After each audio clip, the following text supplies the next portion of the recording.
감사합니다. 사랑합니다. 오늘도 당신이 최고입니다. 다양한 다이어트를 시도해 보셨고 다이어트에 실패하셨다면 오늘 소개해드리는 책을 추천해드립니다. 다이어트 말고 직관적 식사라는 책인데요. 제가 느낀 점은 다이어트라는 의미가 가지는 결핍이라는 요소를 치유해서 본래 건강하고 자연스러운 상태로 돌아간다는 개념으로 느껴졌습니다. 내용을 한번 볼까요? 식습관에는 몇 가지 유형으로 나눌 수 있습니다. 신중형, 전문 다이어터형, 무의식형입니다. 신중형은 몸에 어떤 음식이 들어가는지 확인하고 경계하는 경향이 있습니다. 겉으로 보기에는 완벽한 식습관인 것처럼 보이지만 꼼꼼하고 전투적인 식습관이 오히려 음식과의 건강한 관계에 부정적인 영향을 끼친다면 문제입니다. 전문 다이어터형은 항상 다이어트를 하고 있습니다. 음식과 칼로리, 다이어트 비결에 빠삭한데도 계속 새로운 다이어트를 시도하는데 그 이유는 이전의 다이어트에서 성공하지 못했기 때문입니다. 이런 경우 건강한 식습관을 망치고 요요 현상을 일으키거나 과식이나 주기적인 폭식을 일으킵니다. 무의식형은 음식을 먹으면서 다른 활동을 동시에 하는 식습관을 보입니다. TV를 보면서 먹는다거나 책을 읽으면서 먹는다거나 하는 것처럼 다른 일을 동시에 합니다. 이런 유형은 다시 4가지 유형으로 특징이 나뉩니다. 먼저 혼돈 상태의 무의식형은 할 일이 너무 많고 바쁘게 살기 때문에 식사 스타일이 무계획적입니다. 그때그때 손에 집히는 대로 먹습니다. 두 번째, 거절하지 않는 무의식형은 배가 고픈 건 배가 부르건 상관없이 음식의 존재에 취약합니다. 회의실에 준비된 간식, 주방 조리대에 놓인 음식 등을 그냥 지나치지 못합니다. 하지만 음식을 먹고 있다는 사실이나 얼마나 많이 먹었는지를 의식하지 못하는 경우가 대부분입니다. 세 번째, 낭비하지 않는 무의식형은 음식의 가격을 소중하게 여깁니다.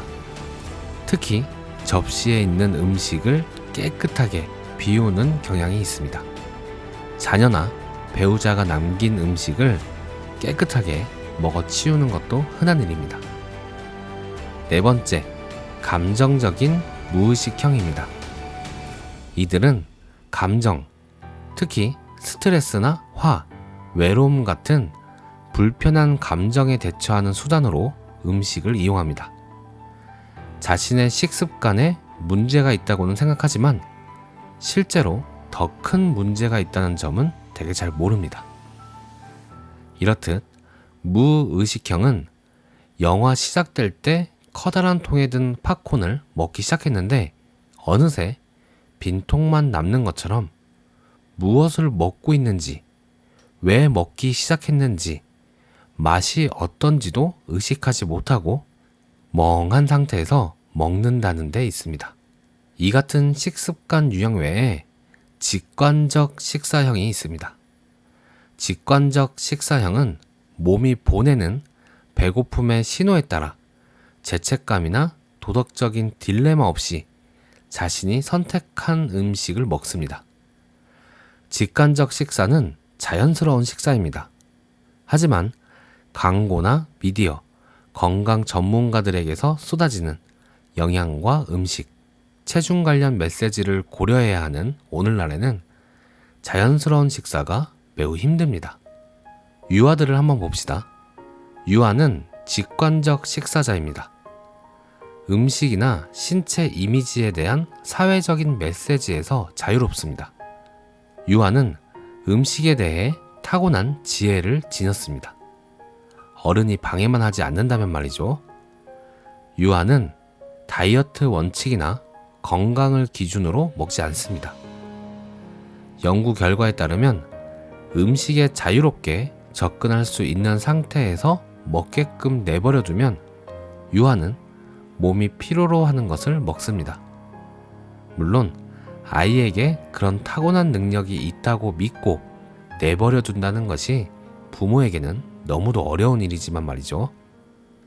아이가 배고픔 신호를 보낼 때 먹게 하고 충분히 먹었다는 신호를 보일 때 그만 먹게 하면 직관적 식사 능력을 키우는데 큰 도움을 줄 수 있습니다.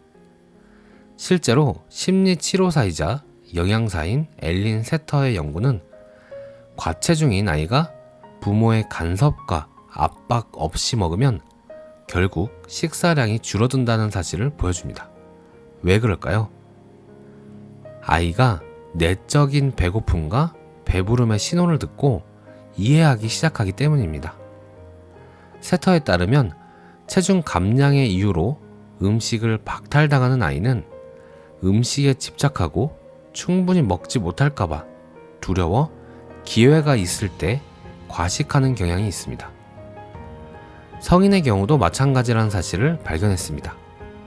너무 오랫동안 직관적 식사와 동떨어져 있었던 성인은 부모가 음식에 대한 압박감을 느슨하게 해주는 것이 아니라 그 완화 조치가 자기 자신에게서 나와야 합니다. 스스로 사회의 잘못된 고정관념과 왜곡된 신체 이미지에 대한 숭배를 거슬러야 합니다. 다행히 우리 모두는 타고난 직관적 식사 능력을 갖추고 있습니다. 다이어트가 그것을 억누르고 있을 뿐입니다. 여기까지 직관적 식사가 무엇인지에 대한 내용이었고요. 그 다음부터는 어떻게 해야 직관적 식사를 할 수 있는지에 대한 내용입니다. 그중 10가지 직관적 식사 원칙을 간단히 소개하고 마치겠습니다. 10가지 직관적 식사 원칙. 첫 번째는 다이어트 사고방식에서 벗어나라. 체중을 빨리, 쉽게, 평생 줄일 수 있다는 책을 내다 버리라는 말입니다. 두 번째, 배고픔을 존중하라. 생물학적인 배고픔 신호를 존중해서 스스로 음식을 제어할 수 있다는 믿음을 쌓는 겁니다. 세 번째, 음식과 화해하라. 어떤 음식을 먹으면 안 된다는 생각이 박탈감으로 이어져서 통제 불가능한 폭식이 일어날 수 있기 때문에 스스로에게 먹어도 된다고 무조건 허락해 주라는 말입니다. 네 번째, 음식 경찰에게 반박하라. 내 안에 조금 먹으면 잘했고 많이 먹으면 나쁘다고 말하는 음식 경찰이 있습니다. 잘못을 고발하고 지키고 감시하는 마음속 음식 경찰을 쫓아내라고 합니다. 다섯 번째, 포만감을 느껴라. 편안할 정도로 배가 부르다고 알려주는 신호를 관찰하는 겁니다. 음식을 먹는 도중에 잠깐 멈추어 맛이 어떤지, 포만감이 어느 정도인지 짚어보라고 합니다. 여섯 번째, 만족 요인을 찾아라. 기분 좋은 환경에서 정말로 먹고 싶은 음식을 먹을 때의 즐거움은 커다란 만족감을 선사합니다. 정말로 먹고 싶지 않다면 먹지 말고 정말 좋아하면 음미하라는 말입니다. 일곱 번째, 음식을 이용하지 않고 감정에 대처하라. 정서적으로 문제가 생겼을 때 음식으로 풀지 말라는 말입니다. 음식 말고 다른 해결책을 찾아야 합니다. 여덟 번째, 몸을 존중하라. 유전자를 인정하고 자신의 몸에 비해 비현실적인 기대를 품거나 지나치게 부정적이지 말라는 말입니다.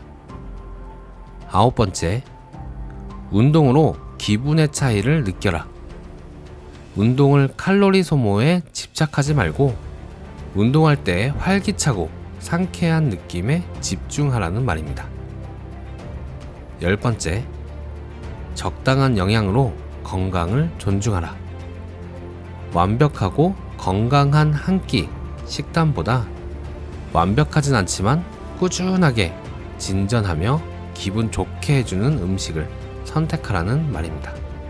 여기까지 10가지 직관적 식사 원칙이었습니다.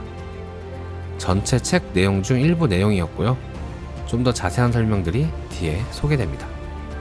저는 식습관 유형 중에 무의식형 식습관 여러 가지가 섞여 있는 것 같습니다. 일단 눈에 보이면 다 먹어 없애야 하고요. 유튜브나 넷플릭스를 보면서 먹으니까 맛이 어떤지 느끼는 순간이 적은 것 같습니다. 직관적 식사는 다이어트 자체가 가진 결핍에 대한 마음의 치유에 더 가깝다고 전 느꼈습니다. 여러분은 어떻게 느끼실지 궁금하네요. 이 책은 골든 어페어 출판사에서 11권을 보내주셨고요. 한 권은 제가 갖고 10권은 구독자님들께 나눔하겠습니다. 댓글에 직관적 식사라는 키워드로 댓글 달아주시면 돌아오는 주말 실시간 방송으로 추첨하도록 하겠습니다. 오늘도 시청해주셔서 감사합니다.